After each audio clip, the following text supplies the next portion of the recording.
ఏంటండి? అంతంత కత్తులు పెట్టుకొని నరుకుతారండి, అని దాన్ని అరికట్టండి. ఏ సజ్జలు చెప్పడా? ఏం పని లేదని మనుషులు చేసే పనే, మృగాలు చేసే పనే.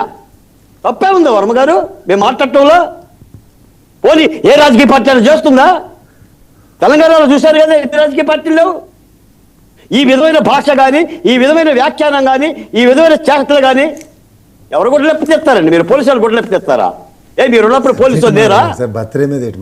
మీరు ఉన్నప్పుడు అధికారులు లేరా? కాబట్టి ఈ యొక్క ఇబ్బందికరమైన వాతావరణం చూసే పవన్ కళ్యాణ్ గారు కానీ, లోకేష్ గారు కానీ కడుపు మండింది.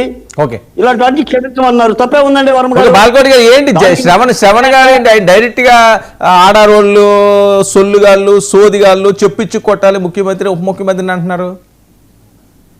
వర్మ గారు, రాజకీయాల్లో ఒకళ్ళకి ప్రజా ఎజెండా ఒకటి ఉంటుంది, రెండో వాళ్ళకి రహస్య ఎజెండా ఉంటుంది. జనాశ్రావంతో రహస్య ఎజెండా. ఆయన అభిష్టం వేరు, ఆయన కోరిక వేరు.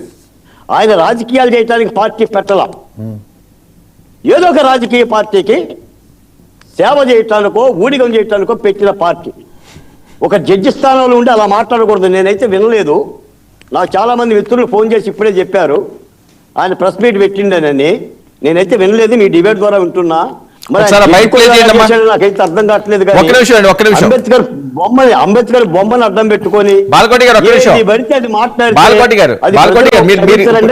తెలుగుదేశం పార్టీ, జనసేన దీని మీద క్లారిటీ ఇవ్వాల్సిన